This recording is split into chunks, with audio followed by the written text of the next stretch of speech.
Assalamualaikum warahmatullahi wabarakatuh and good morning.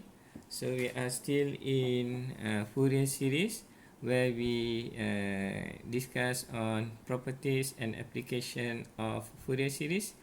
So in this video we will discuss on average power. So if you look over here, so average power can be divided into two, whether you want to measure average power of dissipated in a circuit, or you want to measure average power carried by a signal. So average power can be divided into two.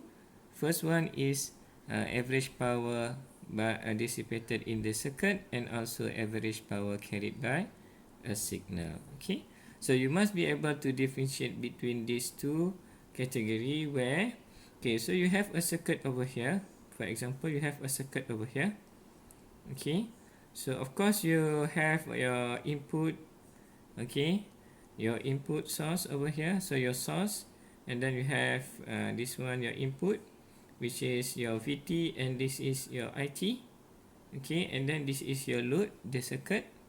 Okay, so when your R is not equal to 1, so we consider it as average power of a circuit.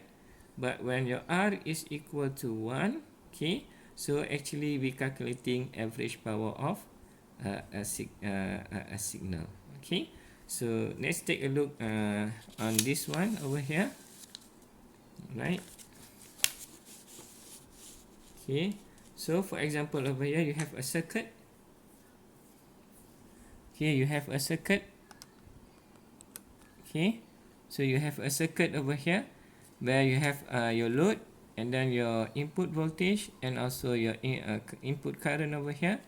So if you want to calculate your power, so what you need to do is that you need to multiply your voltage with your current. Okay, P equal to V multiply with I. Okay, so or you can use P equal to V power squared divided by R, or you can use P power equal to I squared multiplied by R. Okay, this one is typical power calculation for a circuit. Okay, so this is when your R is not equal to 1, which is you calculate your average power of a circuit. Okay, so this one average power of a circuit. Okay, so when your R is equal to 1, right now R is equal to 1 ohm. Okay, so your average power, okay, will become this one. Okay, this one referring to power average power when your R is equal to 1 ohm. So now we have P equal to V multiplied with I. Okay, P power, of course we know voltage multiplied with current. Okay, since our R is equal to 1 over here, so now we have V squared. Okay, so same thing over here, V squared equal to I squared. Okay, so average power when you have 1 ohm is equal to V multiplied with I equal to V squared equal to I squared. This one refer to average power of a signal. So that means if you have a signal, okay, if you have a signal, you can measure the average power of the signal, okay, that the signal carried by just square the signal. Very simple. So it can be you can measure, for example, if you have a over here, for example, you have a signal. Okay, for example, your signal is I over here.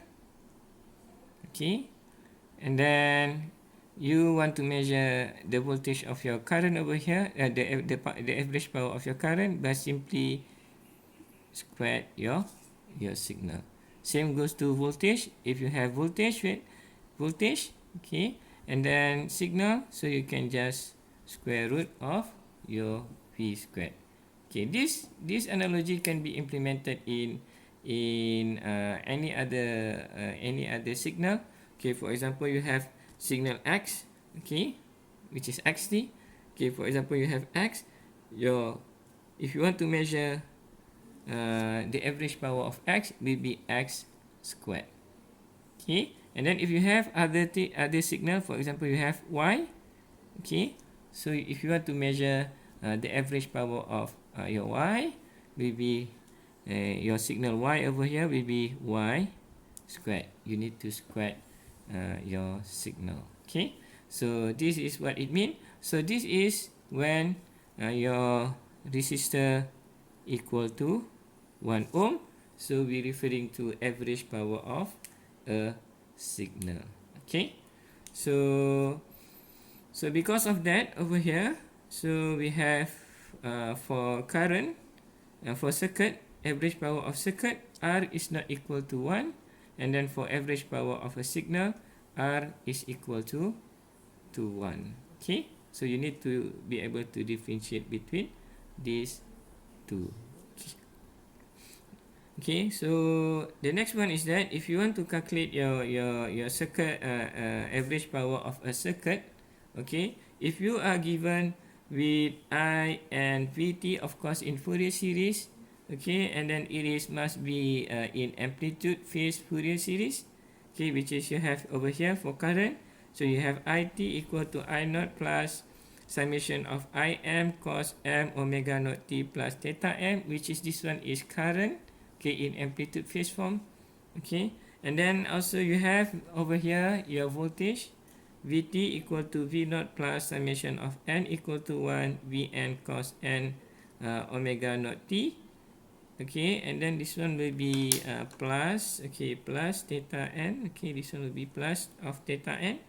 Okay, okay, so your average power can be calculated using this formula over here. Okay, so this formula, you can use this formula to calculate your power, where your average power of this circuit, okay, because now we are dealing with circuit, okay, average power of circuit, so average power of circuit is equal to VDC multiply with IDC, which is we multiply the DC component for voltage and current, and then plus half Vn In, okay, the harmonic, okay, voltage and current, and then cos, okay, we have Vn, which is phase for voltage, okay, and then minus Vn, which is voltage for phase for current.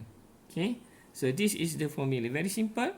If you are given your input current over here and also input voltage over here in amplitude phase Fourier series, so you can calculate your power average dissipated in the circuit using this formula. Okay, this one way, okay, to doing it. Okay, alright, so done with circuit. Okay, we can also calculate our average power. Okay, so using what is based on average power of a signal. Okay, which later we will look into that. Okay, so over here you have Parseval theorem over here. Okay, so when you have a Parseval theorem, so you have it means it relate on average power of a signal when your resistor equal to 1 ohm.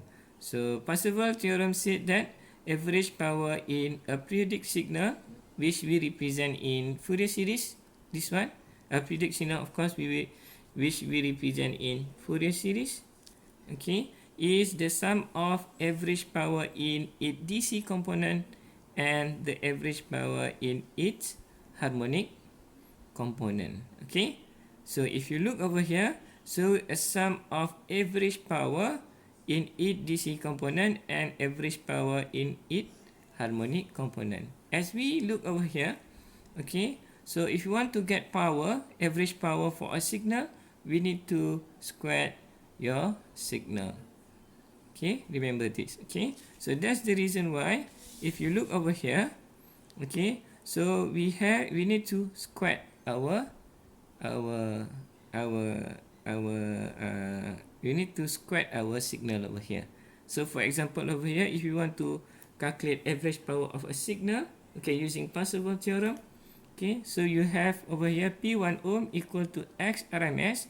X mean over here is your signal.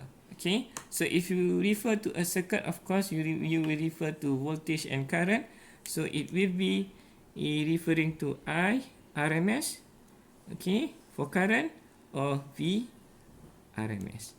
Okay, but it can be implemented in other in not just limited to I and V. Okay, for circuit application, of course we will refer to I and voltage. Okay, it also can be implemented or can be used in for other signal. Okay, so for IRMS and VRMS, okay, for example XRMS, so it can be Y, for example, can be signal X over here, can be Y over here. So we're just looking to RMS of our signal. So this one is IRMS squared is equal to V squared our signal. Okay, this one is for complex exponential form. Okay, Fourier series, where we find the magnitude. Remember this one, okay, is the magnitude. Okay, this one referring to the magnitude of our Fourier series coefficient. Okay, for complex exponential form, this one referring to magnitude.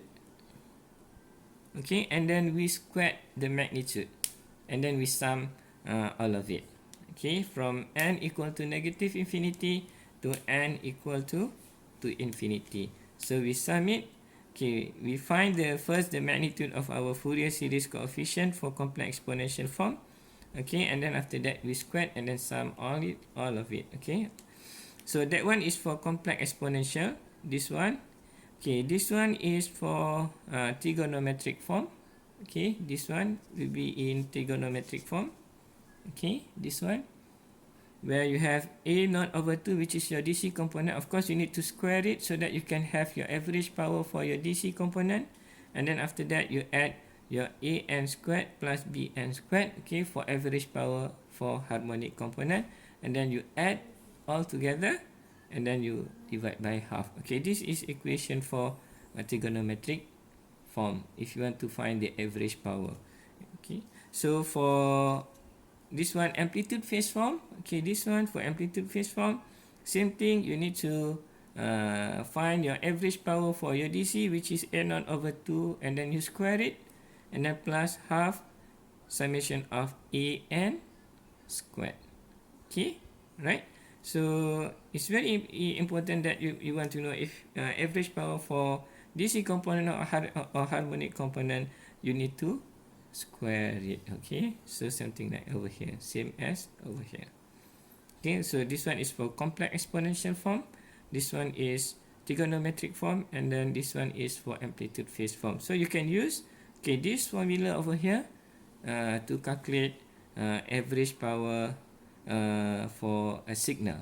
Okay, alright, so which is this one we referring to a Parseval theorem, right? Okay, this one. So if you can see over here, so for to measure a circuit, okay, so average power of a circuit over here, to measure average power of a circuit, so we can see over here, so we have IT and VT, and then we can just multiply V and IT, and then we use this formula, which is I and VT must be in amplitude phase form. This the first way to calculate our average power. The next one is that we can calculate our average power of a circuit of a signal, and then we multiply with the resistance over here. Okay, so I repeat again. So the next method, okay, to calculate our average power of a circuit is by finding average power of a circuit or of a signal. Okay, and then after that we multiply with R. Right? Can you get it? Okay, so it's very simple. Just find your average power of a signal and then multiply with R. Okay, so I think we just referring to this one actually. So this one is average power of a circuit. So this one is referring to this one over here. So this equation over here is referring to this one, where your voltage multiply with your current. Okay, must be in amplitude phase form for this one. Okay, But for these two circuit over here, for these two equation over here, v squared over r and I squared over r over here, so you can use Parseval theorem, okay, where you can calculate your voltage squared and I squared, okay, over here v squared and I squared using Parseval theorem over here, which is this one, okay. It's depending if you calculate your voltage.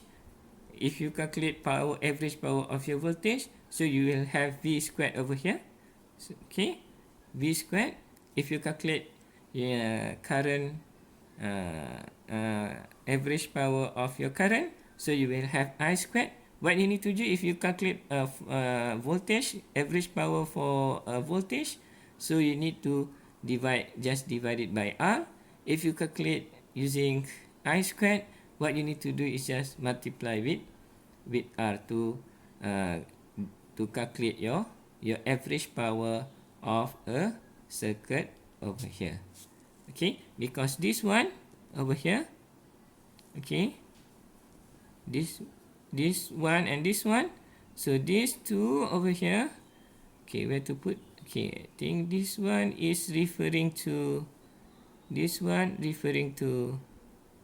power of a signal, okay, when your R equal to 1 ohm. So what you need to do is just find your voltage, okay, average power of your signal, okay, voltage signal, and average power of your current signal, okay, using Parseval theorem, okay. So you can divide by R or multiply by R accordingly, so that you can get your average power of your circuit over here, okay. Hopefully you understand this, okay.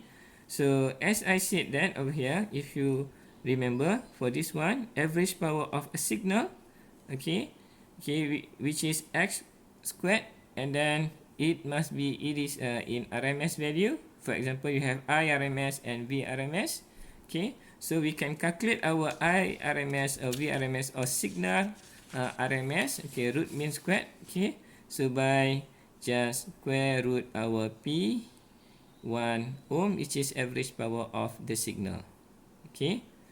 Alright, so if you calculate average power of a voltage signal, so when you square root your power, so it will give you V RMS, okay. Otherwise, if you calculate average power of your current signal, so when you square root that power, average power, so it will give you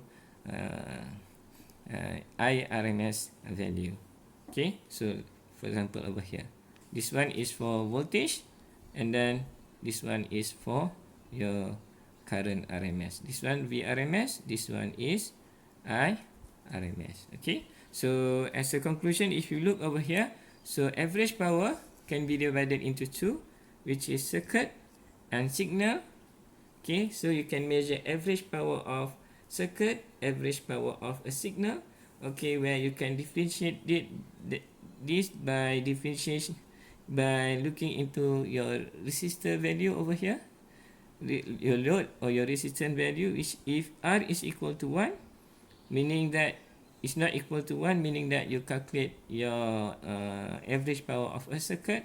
When R is equal to 1, meaning that you're measuring power of your average power of your signal, can be either IT, VT, or other signal. Okay, to measure average power of a signal, okay, we will use Parseval theorem over here, and then we have equation over here where we need to square root, okay, square our signal. So this one is equation for complex exponential form, and then this one is for trigonometric form, and then this one is for amplitude phase form, okay, when you want to calculate average power of a signal, okay. So by having this, you can calculate average power of circuit by dividing by R for voltage signal, and multiply by R for current signal, okay, where you need to calculate Parseval theorem, average power of voltage and current, average power of current signal, okay. So or you can use V multiplied with I, okay, using this equation. But you need to remember your I and your IT and VT signal must be in amplitude phase form. Alright. Okay, so last one, okay, to calculate RMS value of a signal, okay, so you just need to square root average power of that signal. Okay, alright, hopefully you understand. We will look into example in the next video. Okay, thank you for watching.